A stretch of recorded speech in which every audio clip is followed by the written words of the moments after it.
So one little more match here, the main event for just one little match. Yeah, just a little match. No big deal. No big deal. For the IWGP World Heavyweight title, the champion Tetsuya Naito will defend against the Gene Blast Yota Tsuji. Yeah, I think this is gonna be incredible. Yes. See, I see. I think so. It's one of those matches where, again, it all depends on where Naito is in his career. If he's actually, because he keeps saying that he's gonna retire soon. He's gonna start winding down, and his knee, good old Destino and Tranquilo. His knees are kind of on the outs, much like Tanahashi's knees. Would I love to see a title change? Yes, but I don't think they could afford to keep Yota out of the G1 with as young as he is. What do you mean keep him out of the G1? Well, because depending on the year, I guess. I mean, unless you, I guess, if you're Kazuchika Okada, you can choose to sit out on the G1 as the World Heavyweight Champion. But Sonata had to work it. Yeah, like depending on the year, sometimes the G1 champion, because they're they tend to be the one who has to fight the winner of the G1 at the Tokyo Dome. They sometimes sit out. Am I not correct in that? Or no, I don't think there's ever been a G1 where the champion wasn't in it. I could be wrong. I feel like Okada. There was a year where Okada sat out on it. Possibly. Since we've been doing it, since we've been recording this, I feel like the champion's always been in it. But I think it would be a bit of a stretch to even assume that hypothetically, if Tsuji won the title, that he would even carry it all the way to like the G1, because typically Gato likes to have those first time champions have short title reigns, 1 or 2 months. And he'd lose it at Dominion, but he'd get one defense in. Could lose it at Forbidden Door. There's a couple big shows coming up. So have they announced Forbidden Door for the this year? They haven't announced it, but the rumor is that they're going to do it at Arthur Ashe. Okay. And there will also be CMLL and Stardom and potentially even Rev Pro involvement with the show. That's the scuttlebutt, that they're going to have all those different groups involved in it. And that's another thing too, is they've got a big show coming up in California, and the champion is supposed to be on that show. And so either we're putting a lot of faith in Tsuji, thinking he's going to be headlining a lot of pretty big shows and expected to draw so soon into the early part of his career, especially even internationally, or Naito's retaining and we're doing the big money match between him and Jon Moxley just 1 week later in Chicago. And I think that's where we're going.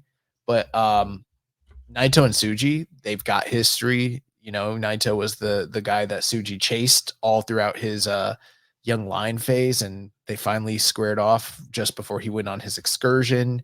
There's a lot of influence from Naito in Tsuji, his gimmick and kind of his attitude and style, and him going to Mexico, everything like that. And I'm very much looking forward to what the story arc is going to be, given the outcome, regardless of which guy wins, and how that sort of affects LIJ going forward.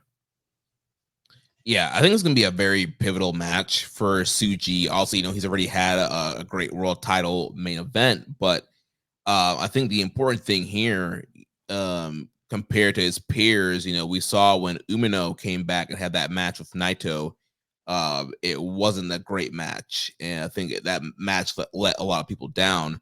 And so I think if Tsuji could kind of outperform Umino and have a great match with Naito, I think that will help kind of inch Tsuji ahead of Umino in kind of this battle for who is the actual ace of New Japan. Sorry, I was just checking my notes on my Okada thing. I have to apologize. I think it was him choosing not to defend his losses in the G1. Yeah, he did choose that. That's what I was thinking. Pardon my burnout. I'm very tired right now. But yeah, with Tsuji, it's like I want to hope beyond hope that they're ready to pull the trigger on him. But yeah, you made some very good points about the fact that there are a lot of big shows coming up this summer, and I don't know if they would forsake having old reliable and Naito to just be the guy over the summer. Yeah, I mean, I think the signs are all kind of there for Jon Moxley. I mean, he's here on this card. He can come out and challenge Naito. The match is already announced for Chicago. They announced Resurgence. They already announced that the world champion is going to be defending there. It'll be probably a lot easier to have Mox defend in the U.S. And then you got Dominion. You got Forbidden Door. Like, there's a lot of these big shows that I think you can use Mox. And Moxley hasn't really been doing anything on AEW TV. He was just in Arena Mexico last Friday, part of the whole Blue Panther feud with Bryan Danielson. He's kind of off on just kind of doing random stuff right now. So, and they had that tag title tournament, and just prior to the tournament, him and Claudio had beaten FTR on pay-per-view. So you would have assumed that they would have been a lock to be a number 1 seed in that tournament, and they're not even in it whatsoever. Right. I think they're ranked number 3 and they weren't in the tournament at all. Right. Which is kind of a dead giveaway that like he's going to be preoccupied with something else other than chasing the tag team titles. And I think that him being in this match in Chicago, a lot of people are overlooking it, not realizing like, yeah, it's pretty pivotal. Like he very likely, I think, is going to win the IWGP World title. Do you think AEW would be able to give him up though? Like to go back to loop back to the G1. Do you think they'd be able to give him up for a month or month and a half for the G1? I think they would, just because of the influx of talent that they took from New Japan recently. Yeah, I always worry because I just always go back to remembering when he got sick during the last time was it the last time he was in the G1 that he got sick?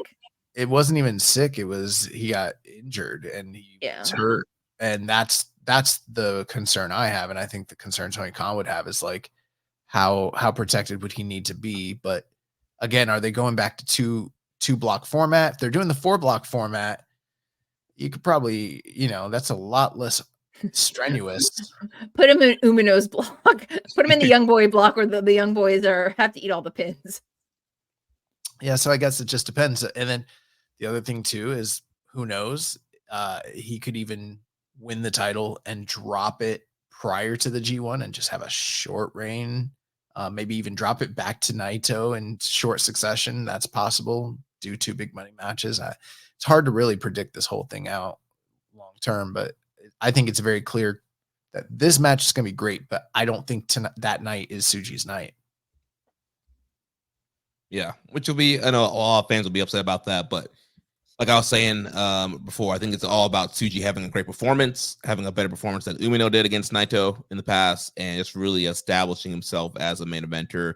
And this will be a second world title match, and if he can have a second great world title match, I think that will be great things for him and should set him up for a good G1. Would you what title would you pivot Tsuji towards in the intermediary then, if any? I would put him to the global championship. Yeah, there's something about, a nice long-haired man in red pants, a white strap around his waist. Yeah, it's very reminiscent. Well, speaking of the old white strap and Nakamura, Tsuji has been making a lot of comments about wanting to bring back the Intercontinental title, to have a retirement for it against Nakamura. He wants to bring back the V4 and give it the proper treatment, and that's another sign there he's not winning, because he's talking about bringing back the Intercontinental and the V4 and fighting Nakamura. Anytime anyone starts saying they're going to reinstate the old title belt and do this and that, that's how you know they're not winning. Because unless you're Okada. Okada's the only one who can mention that belt and be able to get away with it. Yeah, I just it is interesting, but that is part of the story, is where he's like, I'm not as hamstrung by obligations. I could actually do that, whereas Naito can say he wants to do it, but he isn't in a position where he could actually institute splitting the title back up and retiring the IC belt, bringing back the V4. But I'm almost at the point where I wish they would stop talking about it, because they're not going to do it. And same. It's devaluing the title that we've been sitting around watching for the past several years. And it's like, if you didn't want to do it in the first place, you shouldn't have done it. Now you did it. We should learn to live with it. I gotta see all these fans online always talking about bringing back the V4. It's like, dude, they're not doing it. Like, just like, let's stop. Yeah, We need to learn acceptance as a people. It's time to go through our stages of grief and learn the global champion, the global not Noah's GHC championship, the New Japan IWGP GHC championship. That one, it's growing on me because it looks similar to the IC title, and I think that's as close as we're going to get to getting the IC title back, is that global championship, and I'm fine with it. I've come to terms with it. My hot take, I think the global title is one of the best designed New Japan belts ever in history. I think it looks better than the IC belt did. I like it better than the world title. I like it better than their current world title as well. Yeah, plus, I think it looks great. And if they were going to bring back the IC, yeah, they would have done it with this whole Finley Moxley Ospreay storyline. They wouldn't have brought the global title in to then bring back the IC and bring the V4. So, well, you say that, but they just do stuff. Just never know. Also true.